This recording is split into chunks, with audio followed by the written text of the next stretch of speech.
Thank you, Fred. We know that we are the last group standing between you and your lunch, so we certainly will do our best to keep you educated and entertained, and I think you're going to find that the comments you're about to hear are particularly interesting given all the groundwork that has been laid, and now you're going to hear from some folks who are in the space. And as Fred mentioned during his introduction, the transformation in the United States in just the last decade from a potential energy importer to an LNG exporter has been a dramatic reversal of where we thought we were. All the major U.S. LNG import terminals today are now adding or planning to add export capabilities, and we're fortunate to have 3 leaders in U.S. LNG export projects who are sponsors that are going to provide us with some additional details this morning. So I'll do brief introductions so we can spend more time with questions. Our first sponsor is Betsy Spomer, who is the president and CEO of Jorgen Cove LNG. Next is Amos Hochstein, who is the senior vice president of marketing from Tellurian. And last is Kathleen Eisbrenner, who is the founder, chairman, and CEO of NextDecade Corporation. So, thank you. We're glad to have all of you with us. So we want to try and talk about your projects, and of course, each of your projects is a little bit different in location and what you're trying to do, so it might be useful for folks to know a little bit about it. So Betsy, I'm going to start with you. You've been in the LNG business for many years and are now leading the Jorgen Cove LNG project, which is building a greenfield plant in Oregon. Can you tell us a little bit about the unique issues you run into with a West Coast project and what the export markets are that you're targeting? Yes, absolutely. First, just for those of you who aren't familiar with Jorgen Cove, we're developing a 7.5 million ton greenfield export project. It's in the International Port of Coos Bay in southwestern Oregon. The International Port of Coos Bay was once the largest timber port in the world, with over 300 to 400 ships a year. Coos County is now the 3rd poorest county in the state of Oregon. So that has been what's happened with the timber industry generally in the region, and why this community has invited my company and this project into their community.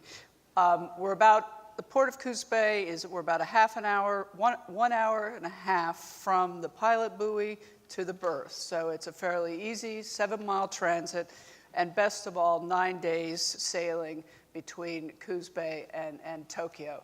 And one of our original supporters of this project was Tokyo Electric, who've now merged their LNG business into JERA, and JERA continues to be a stalwart in support of this project and working with us in developing markets, not only in Japan, but also throughout Asia. One other thing I want to comment on is the project, in the true best practice of a lot of these successful U.S. projects, leverages 2 underutilized large diameter pipeline systems, and that's quite important. We can access natural gas from both the Rockies and Western Canada, and as our congressman from Ohio was discussing, the growth in the Utica and the Marcellus has really constrained access to market for these 2 very large supply basins. We're also located in a part of the country where there is really no domestic gas growth. I mean, if anything, it's flat to declining. So we create a real opportunity for our friends in the Rockies and in Western Canada to create access to new market. A lot of our competitors like to claim that we will never be able to get permits in Oregon, and it's interesting. I've been with this project now 3 years, and really the barrier to permits, especially the last round, was at the federal level, not at the state level. And I want to congratulate and appreciate the work that people like Vincent DeVito and John Carrick and Melissa Simpson and their teams have done to try and streamline and rationalize the federal permitting process. I mean, FERC does a very good job as the chief agency for siting these facilities, but they have no real authority to require that the Army Corps, the BLM, Fish and Wildlife, actually commit to a schedule and do the work necessary to meet a schedule. And with the oversight that's come with the new administration, we're seeing a big change there. This project has always had a lot of support at the state and local level, and we're now seeing movement with some of these federal agencies where they're, accountability, transparency, things like the Fast 41 process. None of them are a panacea, but it's going to make a big difference, and it's going to be why Jorgen Cove is going to be successful. One other kind of sidebar comment, I was kind of struck by the comments by the minister from India. When he talked about India takes very seriously its commitments under the Paris Accord and generally to cleaning up air and climate change. It seems to me that we, as the natural gas industry in this country, are at risk of losing the debate within our own country about the role of natural gas as not only a low-carbon life cycle energy source, but also as a key facilitator to the development of renewables in a lot of these new markets. And so I was struck by, you can be concerned about climate, you can be green, and you can support natural gas. And I think that if those of us who are leaders in this space don't kind of get behind that and start to have that debate, we really risk, capping our own opportunity. Thank you. I think that almost got an amen from the crowd, so thank you for that. So Amos, you're working on a project in a little different jurisdiction. You're looking at a Greenfield LNG facility in Louisiana. So can you kind of contrast a little bit about your experience in your project and what's going on there? Yeah. First, thank you for having all of us here today. I think this is, as other speakers have mentioned, this initiative is exactly what I think the private sector needs in order to be able to grow and compete around the world. There's a partnership between the organizations that put this together and the U.S. government and TDA. And I think, as was said well by folks from different embassies, my PR agent from Romania and our folks from India, this kind of a public-private partnership in order to be able to move forward the entire industry, and for all of us, and for that we thank you. Let me look at who we are, and we just had two exciting announcements, Tellurian this week, and which I'll get to. And beyond the fact, as you said, we're a Greenfield LNG company that's building a 27 million ton facility in Louisiana. That's sort of a simple statement of who we are. But what's the DNA? What are we really all about? And let me divide that into three buckets. The first is the team that we have, and I think it was already mentioned by Fred, and thank you for that, and I'm proud to work for Meg as a woman CEO, and I apologize she's not here to join the other two.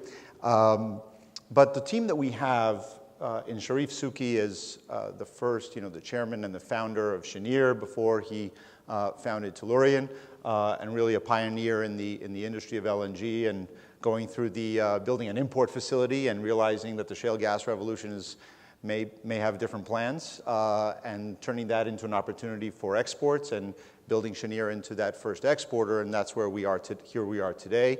Meg as the CEO, who was a partner of Sharif and worked with him almost from day one. Martin Houston, who worked at BG for most of his career and building a large LNG portfolio around the world. And that really gives you the idea that the team that's built this company, the team that's take us to the next level, is really the experience in building both LNG facilities in the United States and around the world. The second bucket that I would talk about is cost. And I think this was mentioned in the previous two panels and is the critical issue. At the end of the day, what will make us competitive is not U.S. or other government actions. It's going to be, can we compete economically in the world? We're not here to debate. This is a room of everybody in agreement that natural gas as a commodity is going to grow exponentially over the next several decades. We're going to see that transition from coal to gas. We're going to, for all the reasons that Betsy just talked about, and because the overall energy and electricity demand around the world is growing at remarkable speed over the next several decades, gas is going to be that commodity that can scale up easily and more quickly than some of the others, and I think we'll have that good base of a base load power together with renewables, but grow at a much bigger scale to reach that demand. So when you talk about cost and you want that low cost, what have we tried to do? Well, that brings me to our first announcement that we made this week, which was together with Bechtel, who's represented here as well, our partners in announcing that we had our EPC contract, that we signed that, a wrapped contract that will allow us to tell the market that we're going to be at $550 a ton. That is among the cheapest rates out there. And that took a lot of work and 18 months of work with the team at Tellurian and the team at Bechtel and collaboratively with GE and Chart to be able to come up with this massive facility, but also at an extremely competitive cost. The third is innovation. And I think that what we're trying to do at Tellurian, both at the leadership team and the whole company, is not to look at the market for what it was or what it is today, but rather to look at the market for what it's going to be. And constantly having that in mind, because as was discussed in previous panels, this market is so dynamic. All the projections from 2010 can be thrown out. The growth is bigger, the flexibility is more robust, and we're able to see an LNG market that can grow not only bigger, but differently than the way we thought it would.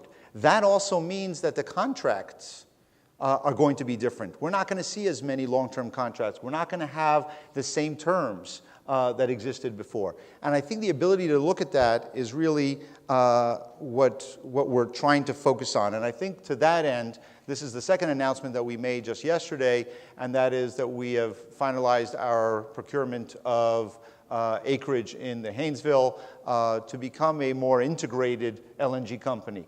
So if we look at costs in the future, in order to be able to meet that risk and mitigate the risk of Henry Hub and US pricing, the ability to have our own resource, our own natural gas, and announce to the market that we can bring gas to our facility at $2.25, which is a discount to Henry Hub, and because we already know our costs of liquefaction at 75 cents, we can come to the market at $3 on the Gulf Coast.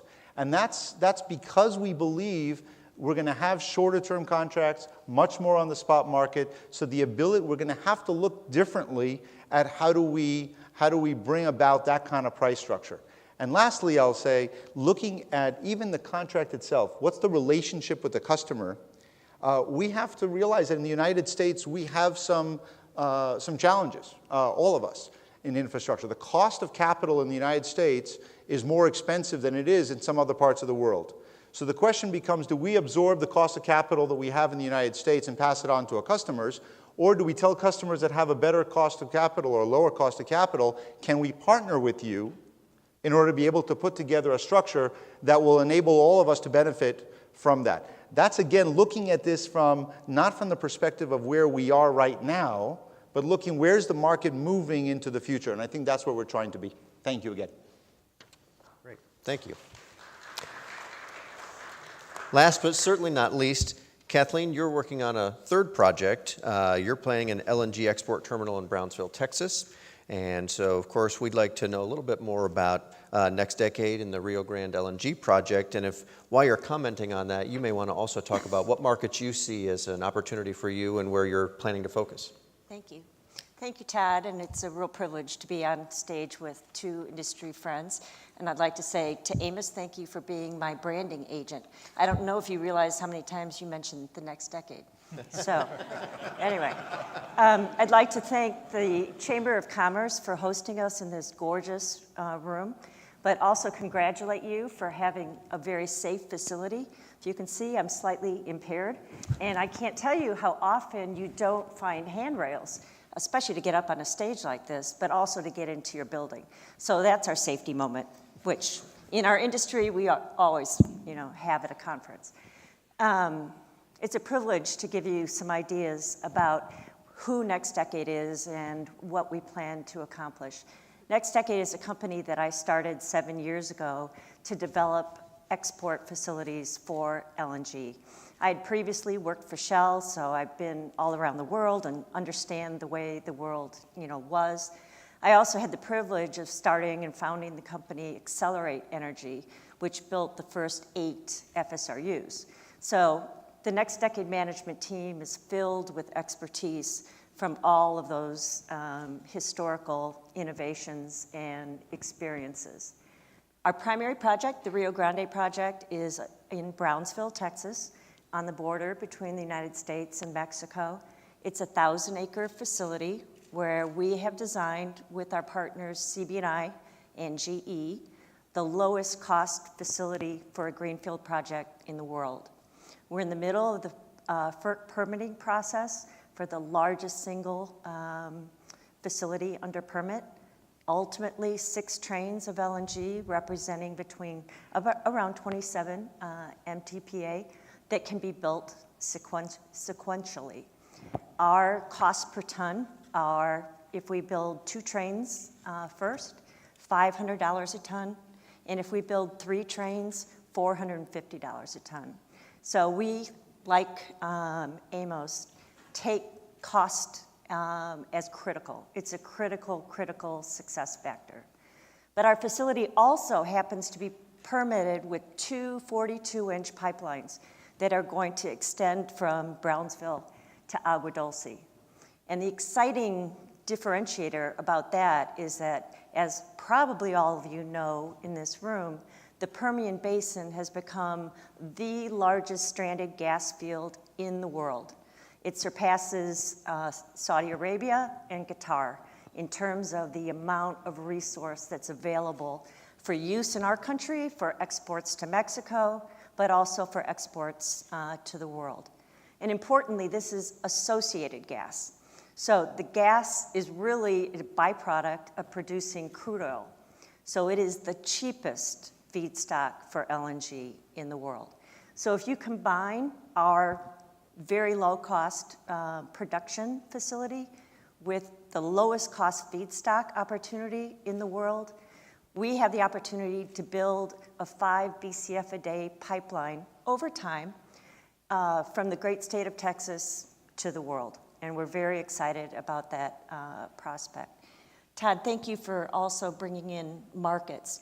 We are looking at markets of all kinds. We have been buying and selling LNG. Betsy and I did my first LNG deal together, 17 years ago, as a matter of fact. And since then, been working all over the world. So we are looking at traditional markets in Japan, in Korea, for example. But we also believe that India is going to become a very, very important growth market, as will China. Europe, I think the security of supply opportunity is distinctive. Latin America, the geographic proximity to our facility makes it particularly competitive. But I'd like to focus just to address Fred's comment that because of what I just described, supply is not the problem. Demand is the question. But really, when you look at some statistics, it's really a pretty amazing story. Members of my team, including myself, originated and built the first FSRU in the country of Pakistan. That FSRU is now in service, and it's pumping 4 MTPA of gas into the country. But that story doesn't stop there. They have already ordered 4 FSRUs, and they're planning to order a total of 8. So by the time we get to 2022, the country of Pakistan plans to go from last year 0 imports to, in 2022, 30 MTPA of LNG. So to put that in perspective, that's roughly the same amount of LNG that South Korea imports. And South Korea, just behind India, is the 4th largest importer in the world. So when we think about the opportunity for all of our companies to be successful, it's almost unlimited, because you can look at Bangladesh, you can look at Vietnam, you can look at Thailand, you can look at all of the emerging markets and see the potential for more Pakistans to enter the world. So we're very excited about the opportunity. Great, thank you. We're a smaller panel, and I'm not sure how much time we have left, so I'm going to do a rapid fire and kind of go down with 1 or 2 questions before we have to exit the stage. I think everybody's talked about the opportunities that exist. If you can, quickly summarize what you think the biggest challenges for U.S. LNG are between now and that future in the next decade, so to speak. Starting with Sure, that's fine. I think the challenges are that you have to have a combination of patience and impatience to be successful in this business, because whether you find great cost of capital solutions or not, it's an incredibly capital intensive business that needs to be developed safely and reliably and in an environmentally friendly way. And so that takes patience.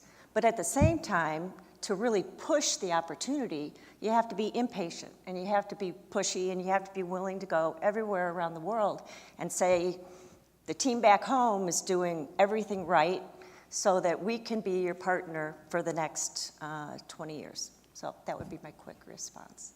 Amos? I actually don't think there's that many challenges to American LNG. I really don't. I think there's a lot of naysayer and skepticism out there, and there's always somebody who will tell you, we're oversupplied. Well, how many cargoes do you know that have not been able to be delivered? And if you can't answer that question, then we're not oversupplied. Then look at the demand numbers coming out, the statements that I think the minister from the embassy in India talked about, Prime Minister Modi recently announced moving to a more gas-based economy.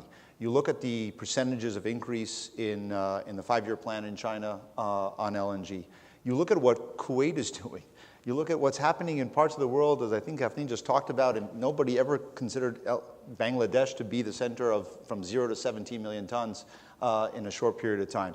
So I think that you have to look at all of that demand, then count who's building liquefaction and pipelines, and just do the very simple math. 5-6 years from now, we're not in an oversupply, we're in a shortage. So we're talking about 3 different projects that I agree with Fred 100%. We're all going to be built. I think the issue is going to be how do we meet actually the demand that's going to grow faster than liquefaction is going to be there. So I don't see a lot of challenge. I see enormous opportunity.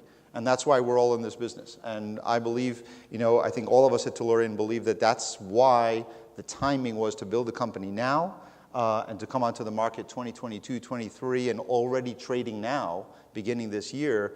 That's the opportunity that we have. So I don't see a lot of challenge. Betsy? Well, I'm going to talk my book a little bit. I mean, I think if there's a challenge, it's being able to permit these facilities in places other than 50 miles on the U.S. Gulf Coast. And I think that has implications on pipeline supply, literally running out of wide diameter pipe, where you see companies like Cheniere now developing new large-scale pipeline to meet supply, and they're first. And we're supposedly going to build, a tremendous amount of additional facilities. I think the Cove Point facility is an interesting case in point, and they will have their first cargo before the end of the year. I mean, I just think that it's part of the whole story about gas as an effective energy source as we are concerned about climate change, and why we need to be able to site these facilities throughout the country to maximize the opportunity. And I think the other challenge inherent from the concentration in the Gulf is transport. I mean, the Panama Canal can't be everything to every project. So I think those are challenges. I'd like to see our government work with the Panamanians to see what they can be done to debottleneck the new locks. And I think we need to look at other ideas and other ways forward to make the bridge between the Gulf Coast and Asia. Great. Well, I know that we are about out of time, and I want to thank our panelists, and I would ask you to join me in thanking them for their participation this morning.